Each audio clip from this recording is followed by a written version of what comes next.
friends and JEE and NEET aspirants. मैं अभी जैसा मैंने आप लोगों से प्रॉमिस किया था HC वर्मा सॉल्यूशन में कंटिन्यू मैंने किया था, but earlier I was posting only 11th. Now I have started with 12th syllabus also, and this is electric field and potential chapter 29 from the HC Verma book. अभी इस video के लिए मैंने सिर्फ ऑब्जेक्टिव 1 and 2 लिया है. इसके बाद सेकेंड वीडियो में मैं एक्सरसाइज कंटिन्यू करूँगा.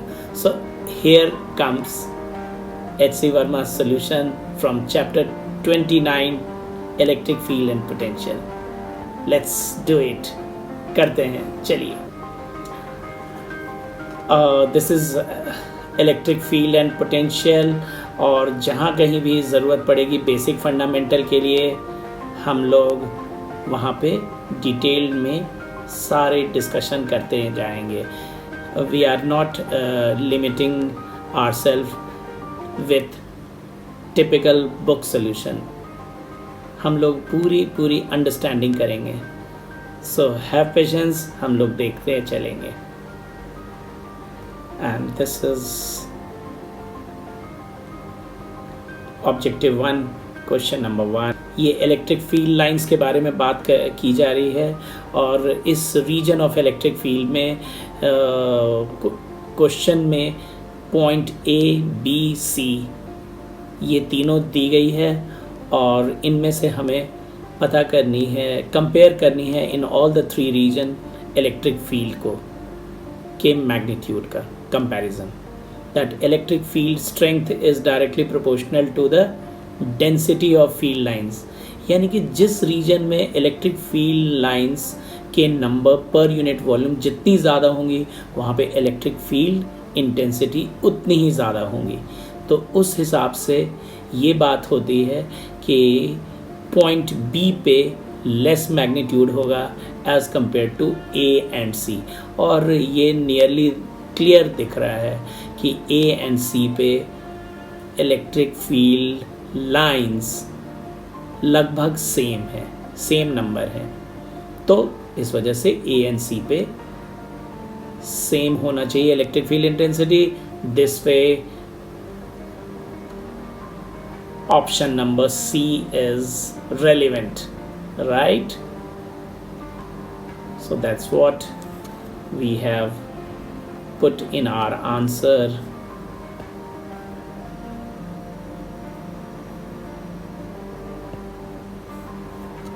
Electric field strength is directly proportional to number density of electric field lines, that is relative separation of lines. Or finally we have got this C option correct. ये आप देख सकते हैं Q1 Q2 अगर 2 charge system है and if they are separated by a distance r, तब इनके बीच का यानी कि दिस सिस्टम का potential energy U is K Q1 Q2 by R होता है. इसका मतलब ये भी है that means electrostatic potential energy is inversely proportional to small r. That means separation between both the charges. बस तो सारी बात यहाँ पे क्लियर है. लेकिन फिर लेकिन इस हिसाब से तो ये बात होती है कि अगर इलेक्ट्रोस्टैटिक पोटेंशियल एनर्जी में डिक्रीज़ हो जाना चाहिए अगर सेपरेशन, अगर आपका फिर से हम लोग देख लें कि क्वेश्चन में सेपरेशन के बारे में इंक्रीज़ करने की बात की गई थी. तो अगर सेपरेशन अगर इंक्रीज़ करेंगे तो उस हिसाब से तो पोटेंशियल एनर्जी डिक्रीज़ होनी चाहिए. लेकिन पोटेंशियल एनर्जी में इंक्रीज़ और decrease is right answer. Why? Because अगर वो अनलाइक चार्जेस होंगे तब तो फिर निगेटिव हो गया पोटेंशियल एनर्जी. तो इस वजह से ये सारी कहानी उलट पलट हो जाएगी. That means there could be 2 possibilities. अगर दोनों लाइक चार्जेस हैं तब तो सीधी बात कि अगर R इंक्रीज होगी तो U डिक्रीज होगी. But if they are unlike charges तब तो ये बात उल्टी पड़ गई. So hence option number D is correct. So fourth option is correct. Correct? And now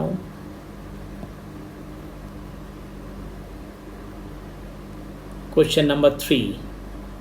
At point O plus Q1 is located and at point A Q2 is located. और Q2 को हमने पॉइंट A से B point तक shift करा, तो इससे क्या होगा? Here R1 is more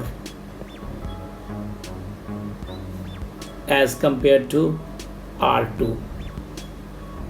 तो Q2 का जो इनिशियल पोजीशन था इस सिचुएशन में potential energy was less of these two charge system. लेकिन जैसे ही हमने इसे क्लोज कर दिया Q2 को, तो अब separation is decreased, so potential energy will increase. This was the only story. क्यों भाई? Because यहाँ पे आप देख सकते हैं potential energy is inversely proportional to R. तो now Q2 is shifted to point B at which VB is equal to K Q1 Q2 by R2 is more. Clearly from the diagram it could be explained, और हमने ये पहले ही बोल दिया. Initial situation में potential energy कम थी वो दोनों चार्ज सिस्टम की, और अब ज़्यादा हो गई. So that means increases. The electric potential at the points A and B excluding these points, मतलब इन दोनों के बीच के पोटेंशियल R के रिस्पेक्ट में स्टडी की जानी है. सो while moving from A to B, अगर हम जैसे जैसे A से चलना शुरू करते हैं और B की ओर जाते जाते हैं, तो suppose at point P, A से बढ़ते बढ़ते पॉइंट P पे अगर पहुंचते हैं तो X इज़ इंक्रीजिंग, तो ये वाली सेपरेशन डिक्रीज हो रही है. So as this distance increases this distance decreases. इसका मतलब ये हुआ कि एक सर्टेन जैसे जैसे ये सेपरेशन इंक्रीज होती जाएगी, this potential will be decreasing exponentially. लेकिन एक पॉइंट आएगा जब ये फिर से एक पॉइंट के बाद exponential increase will start happening. ये मैथमेटिकल ग्राफ का नेचर है ऐसा इस तरह के इक्वेशन में. इस प्रॉब्लम का क्रक्स मैंने आपको पहले ही बता दिया. टोटल पोटेंशियल अगर बात करें तो फ्रॉम सुपरपोजिशन प्रिंसिपल, ये वाला ए के वजह से, ये वाला बी के वजह से ऑब्जर्वेशन पॉइंट पे, ये जैसे जैसे ऑब्जर्वेशन पॉइंट आगे की ओर शिफ्ट हो रही है ये वाली डिस्टेंस इंक्रीज हो रही है. But at any moment of time आप सुपरपोजिशन प्रिंसिपल जो कि क्या कहता है algebraic sum, potential being scalar quantity, तो फिर वही बात हम यहाँ पे कर रहे हैं के क्यू बाई आर प्लस के, ये पॉइंट बी के वजह से.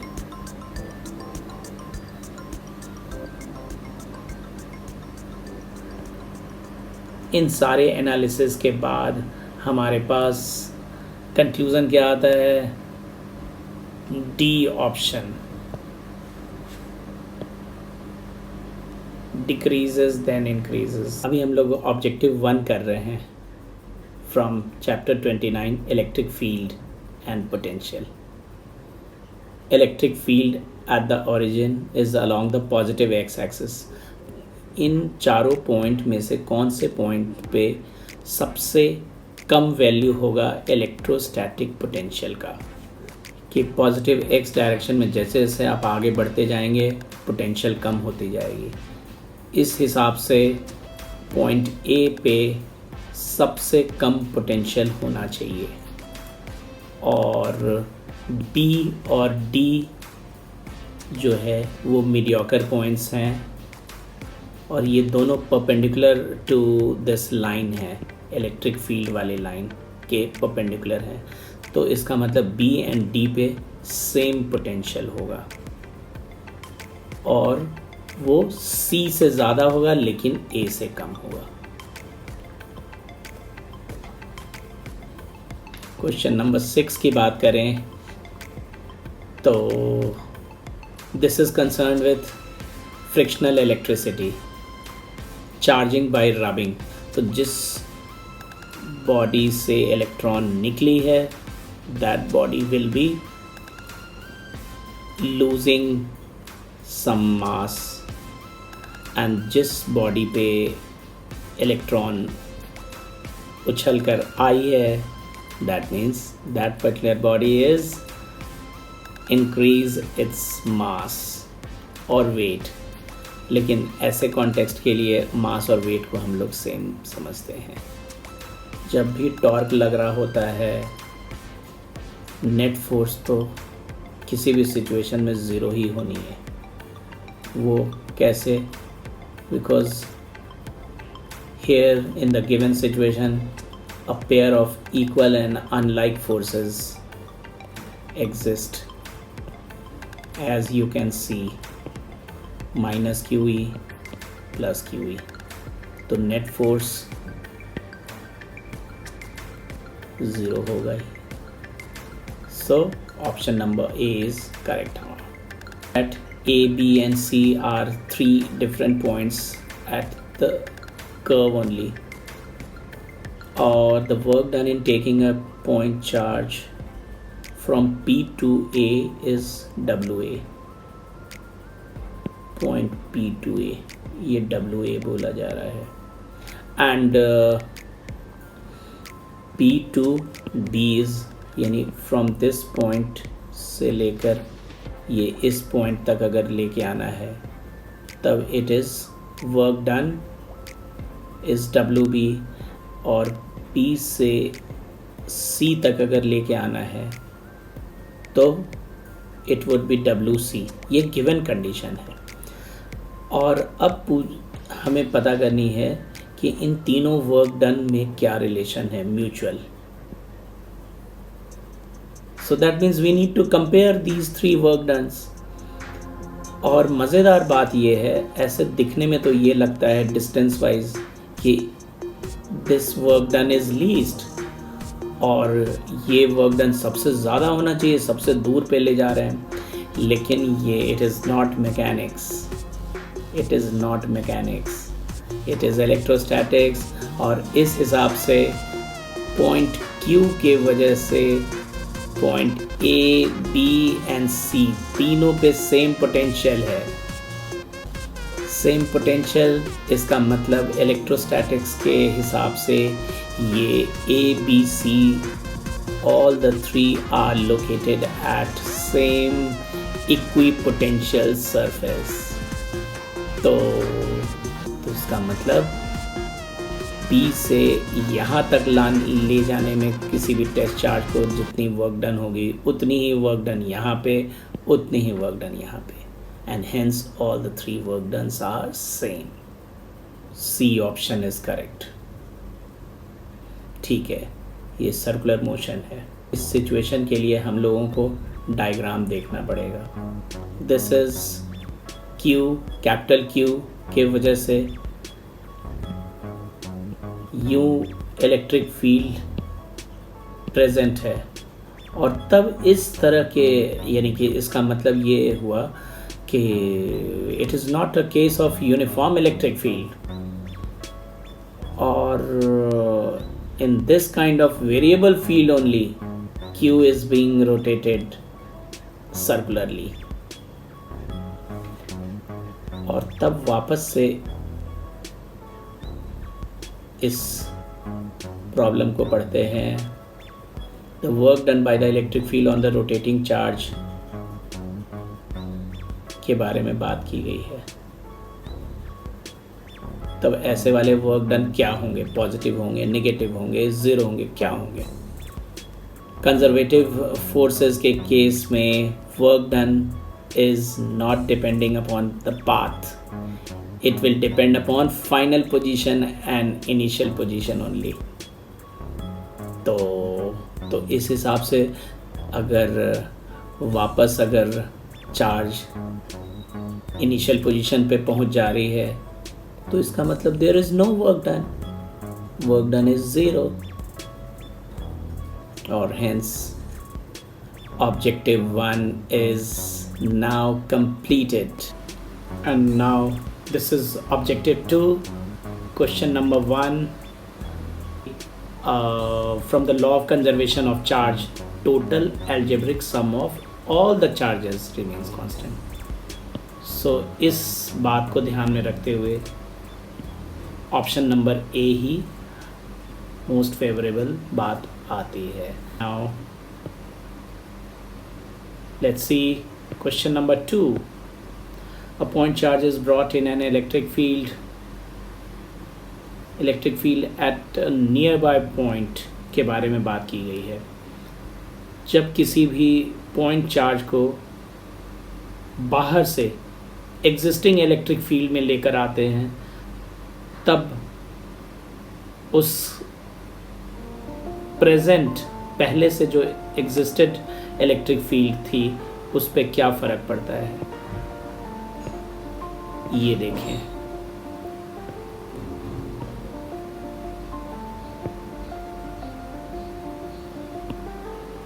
ये पॉजिटिव चार्ज जैसे ही हमने इस इलेक्ट्रिक फील्ड में लेके आया तो व्हाट डू वी हैव? अब new electric field is summation, this was existing electric field और अब जो है new field, because positive charge के वजह से अगेन रेडियली आउटवर्ड फील्ड वो उनमें विक्टोरियली ऐड हो गई, जबकि विक्टोरियली ऐड करने से ये वाली जो है ये सबट्रैक्ट होती है। So now new field is subtracted. क्यों? बिकॉज ये वाली फील्ड तो ऑपोजिट डायरेक्शन में है। अगर आप विक्टोरियली ऐड करोगे तो ये अब net field will be reduced slightly because of this, ये ऑपोजिट डायरेक्शन में नेगेटिव चार्ज की वजह से। तो hence option would be, what option will have correct? Both C and D.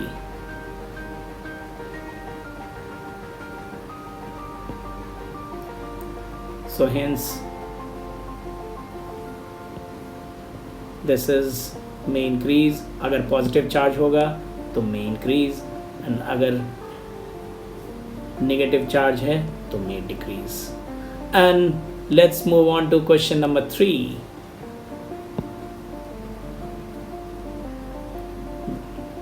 It seems this question is talking about potential gradient। Let's see what do we have। ये E is equal to minus dV by dr। तो अगर if E is 0 तो इसका मतलब V is constant। क्यों? Because constant का differential 0 होता है। तो इस तरीके से ऐसे सिचुएशन में V constant होना पड़ेगा। So it is not necessary that V should be 0। Then according to options we can say that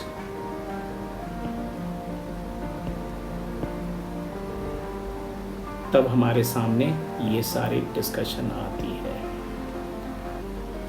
If E is not equal to 0 and V is not equal to 0, V and E may be 0 respectively। Moreover, if E is equal to 0 or V is equal to 0, then V or E may not be 0 respectively. Hence यहाँ पे हमारे पास सारे options wrong हैं. None of the above is correct. T volt. सीधा हमारे दिमाग में आना चाहिए potential gradient, because potential decreases in the direction of electric field. Question के पढ़ते ही हमारे दिमाग में आना चाहिए ये formula without going through complete question. Red arrow signify electric field direction, -1 से 0, 0 से +1, और -1 सेंटीमीटर पे 120 वोल्ट है, बट एट +1 सेंटीमीटर 80 वोल्ट.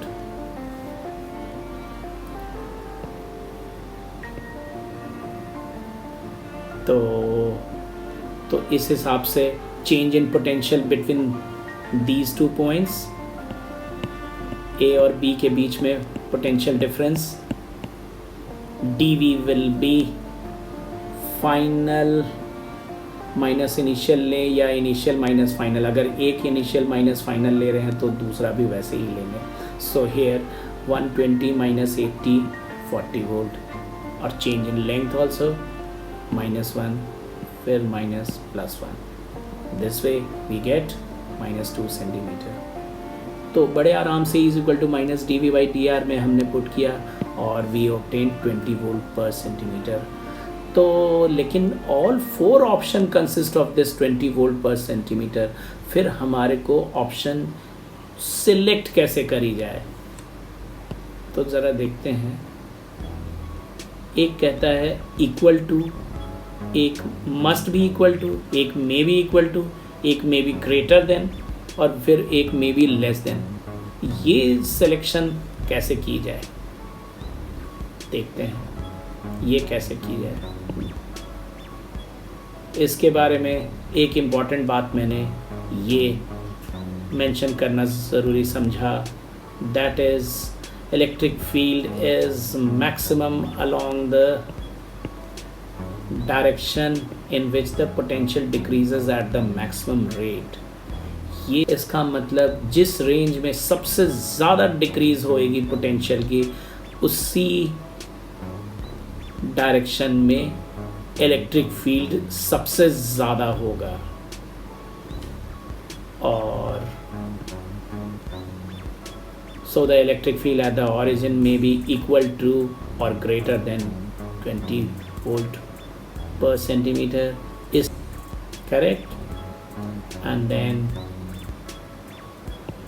कौन से ऑप्शन में ज़ीरो पोटेंशियल एनर्जी की बात लेने की ज़रूरत है या नहीं है, रेफरेंस एज अ रेफरेंस. तो इस चीज़ के लिए फिर हमें 1 by 1 ऑल 4 के लिए हमने सोचा कि आपके संग डिस्कस कर लें थ्योरेटिकली कि इन चारों की मीनिंग क्या है. तब ऑटोमेटिकली आप मीनिंग जैसे ही समझ लेंगे तो करेक्ट ऑप्शन आप टिक कर लेंगे कि किस ऑप्शन में ज़ीरो पोटेंशियल एनर्जी की ज़रूरत पड़ रही है. तो let's come over to potential at a point. Potential at a point के लिए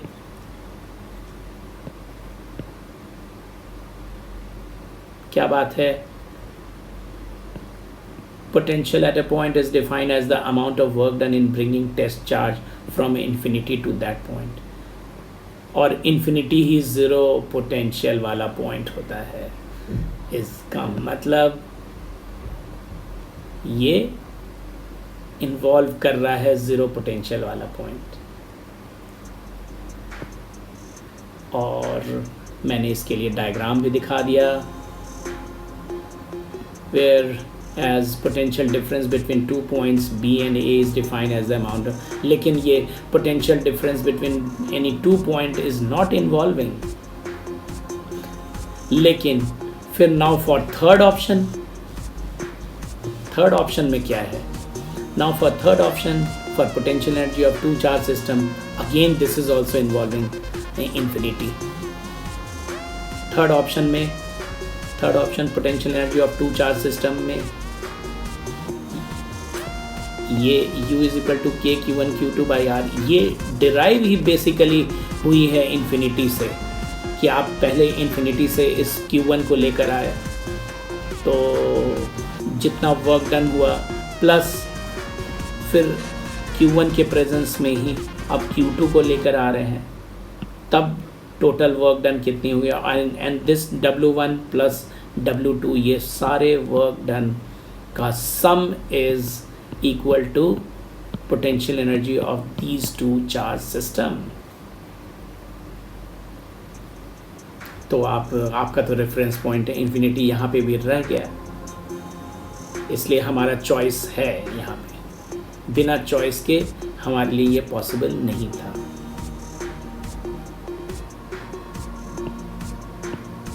और फिर फोर्थ ऑप्शन में क्या है, फोर्थ ऑप्शन में change in potential energy is equal to work done in changing the separation between the, लेकिन again fourth option भी इन्वॉल्व नहीं कर रहा है। क्यों? Because potential energy is work done in changing the separation between the charges, so W is change in potential energy, UF minus UI, final potential energy minus initial। अब तो हमने क्या देखा, B and D second option and fourth option में ही zero potential energy का reference point involve नहीं है, यही तो पूछा गया था। सो कैसे भाई, ये भी देख लेते हैं। अगर आप एक्सटर्नल इलेक्ट्रिक फील्ड, इस तरह के एक्सटर्नल इलेक्ट्रिक फील्ड में अगर आप डाइपोल को रखते हो तो नेट फोर्स तो ज़ीरो होता है और टॉर्क एग्जिस्ट करता है। क्यों?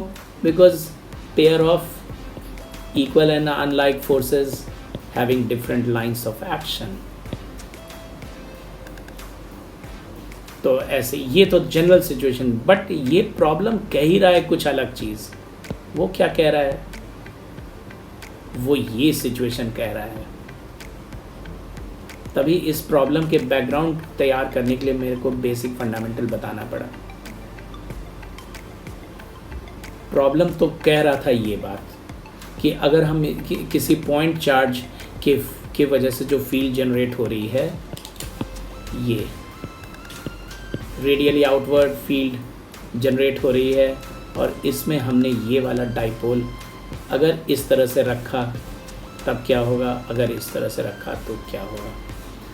तो no scope of equal and unlike forces having different lines of action. तो ऐसे सिचुएशन में सिक्स्थ क्वेश्चन के लिए option number D, the torque on the dipole due to the field may be zero, may be zero हो सकता है।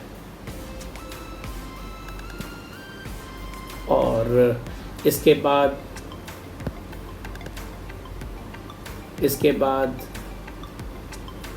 Question number 7,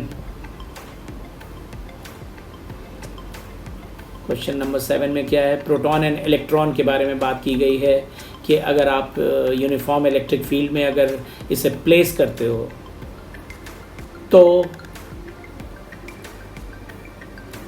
वो दोनों इलेक्ट्रॉन एंड प्रोटॉन किस तरह के फोर्सेस एक्सपीरियंस करेगा और किस तरह के एक्सेलरेशन एक्सपीरियंस करेगा। इन electrostatic force F is equal to QE होगा। प्रोटॉन एंड इलेक्ट्रॉन दोनों के लिए सेम, बिकॉज सेम चार्ज, लेकिन याद रहे both are having same magnitude of charge but in opposite sign. तो इस वजह से ऑपोजिट फील्ड भी क्रिएटेड होगी, तो हेंस फोर्स का डायरेक्शन भी ऑपोजिट हो जाएगा, फोर्स का डायरेक्शन ऑपोजिट हो जाएगा। और एक्सेलरेशन की बात करें,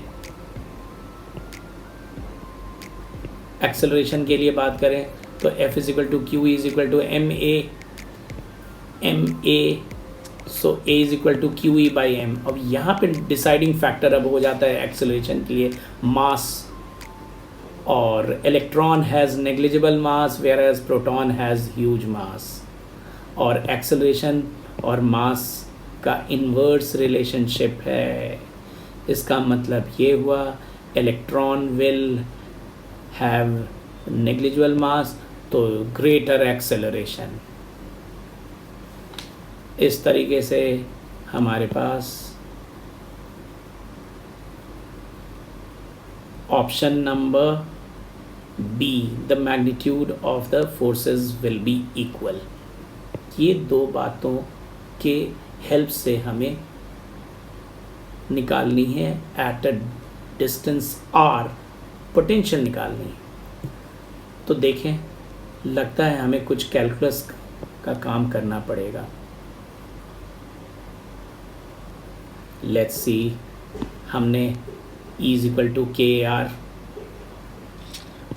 और फ्रॉम दिस इक्वेशन हमने क्रॉस मल्टीप्लाई करके यूँ कर लिया, बिकॉज